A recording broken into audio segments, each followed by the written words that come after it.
Hi everyone, once again I welcome all of you my YouTube channel Independent Learn Education, जिसमें हम lecturer education, headmaster, headmistress और मुख्तलिफ teaching की jobs के pedagogy portion को prepare करेंगे।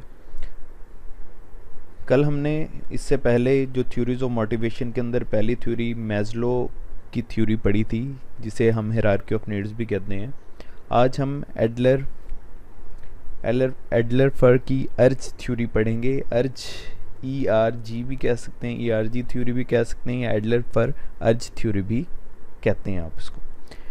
एडलर फर्स अर्ज theory suggests that an individual must act in order to satisfy their needs. It is essentially a simplified version of Maslow's hierarchy of needs. Alderfer ने जो अपनी theory दी, ERG theory, ये एक simplified version था Maslow की hierarchy of need का। Alderfer compressed Maslow's 5 human needs into 3 categories: existence, relatedness and growth. The Earth theory suggests that at one given time an individual can satisfy multiple needs. अर्ज theory जो Adler फर ने दी थी, Adler फर ने, तो उसके मुताबिक एक इंसान एक ही स्टेज पर अपनी मल्टीपल नीड्स को पूरा कर सकता है। एडलर फर्स अर्ज theory is an acronym for the following: E for existence, R for relatedness and G for growth. In existence, in the Earth theory, existence is the name as Maslow's bottom two level, which are physiological needs and security needs.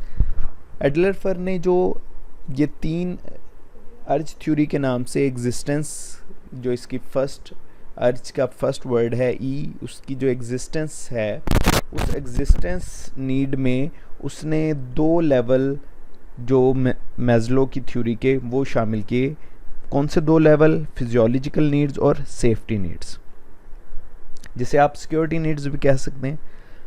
अब Maslow की जो physiological needs थे वो क्या थे? Air, food, shelter, warmth, water. और जो security needs थे वो क्या था? Insurance, safety, study jobs. Include all material and physiological desire.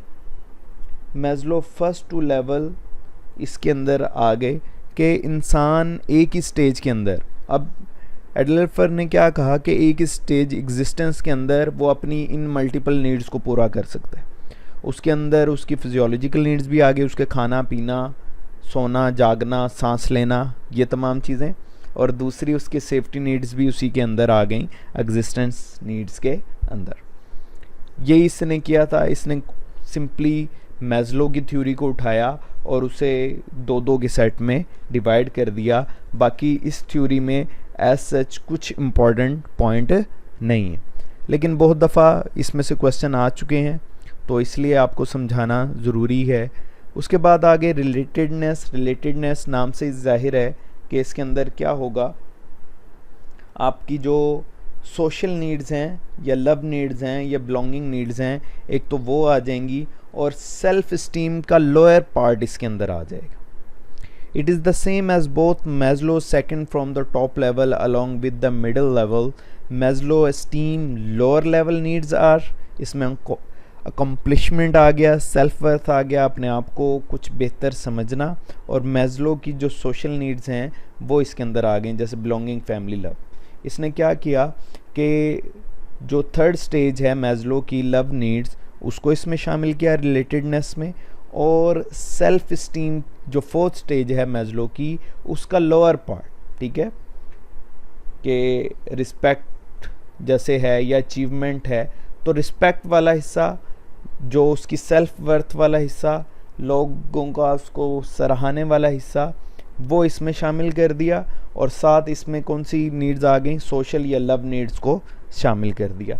ये इसने इसको नाम दिया रिलेटेडनेस नीड्स का। उसके बाद आ गई growth needs. In the ERG theory, growth is the same as Maslow's top level of self actualization and self esteem upper level needs. तो इसने लास्ट जो ग्रोथ नीड्स हैं, जैसे मैस्लो ने भी सेल्फ एक्चुअलाइजेशन को ग्रोथ नीड का नाम दिया, तो इसने भी इस ग्रोथ नीड में 2 चीज़ें शामिल की, एक तो सेल्फ एक्चुअलाइजेशन स्टेज कंप्लीट, और जो सेल्फ स्टीम नीड है उसका अपर लेवल। जैसे अपर लेवल क्या था, उसकी पर्सनल ग्रोथ थी, ठीक है, या उसकी अचीवमेंट थी, ठीक है। और जो सेल्फ एक्चुअलाइजेशन में क्या था, उसका सेल्फ एक्चुअलाइजेशन में उसकी सेल्फ फुलफिलमेंट थी, पीक एक्सपीरियंस था, उसकी स्किल्स थी, ये तमाम चीज़ें आ गई ग्रोथ नीड्स के अंदर। तो बेसिकली एडलर ने कुछ नया नहीं दिया, सिंपली मैस्लो की 5 स्टेजेस को 3 स्टेजेस में कन्वर्ट कर दिया। तो आप इसको याद रखेंगे कि एग्जिस्टेंस नीड्स में कौन सी 2 नीड्स हैं। एग्जिस्टेंस नीड्स के अंदर आ गई आपकी फिजियोलॉजिकल नीड्स और सेफ्टी नीड्स। उसके बाद जो रिलेटेडनेस नीड है उसके अंदर इसने किसको 2 को कंबाइन किया, बिलोंगिंग नीड्स को, सोशल नीड्स को या लव नीड्स को, ये एक ही के तीनों नाम हैं। और सेकंड जो शामिल किया सेल्फ स्टीम का लोअर लेवल, ठीक है। और लास्ट जिसे इसने ग्रोथ नीड्स का नाम दिया, इसमें सेल्फ स्टीम का अपर लेवल और सेल्फ एक्चुअलाइजेशन इसमें शामिल कर दी। इसकी मैं डायग्राम आपको दिखाता हूँ कि कैसे उसने किन स्टेजेस को इसमें शामिल किया। एग्जिस्टेंस नीड्स के अंदर उसका फिजियोलॉजिकल नीड्स, सेफ्टी और सिक्योरिटी नीड्स आ गए। अच्छा, रिलेटेड नीड्स के अंदर उसकी सोशल नीड्स आ गई और सेल्फ स्टीम नीड्स का कुछ हिस्सा इसमें शामिल हो गया। और ग्रोथ नीड्स के अंदर भी इसी तरह स्टीम नीड्स का कुछ पार्ट इसमें शामिल हो गया और सेल्फ एक्चुअलाइजेशन इसमें कंप्लीट शामिल हो गई, ठीक है। तो ये एक इम्पॉर्टेंट मोटिवेशन थ्योरी है। आई होप इसको आप बेहतर तरीके से समझ गए होंगे। फिर भी अगर आपका कोई क्वेश्चन है तो लाजमी मुझे कमेंट बॉक्स में लिखिएगा। My best wishes with all of you, thanks. मैं अपने मोटो के साथ एंड करता हूँ, learn and lead the world independently. Subscribe my channel.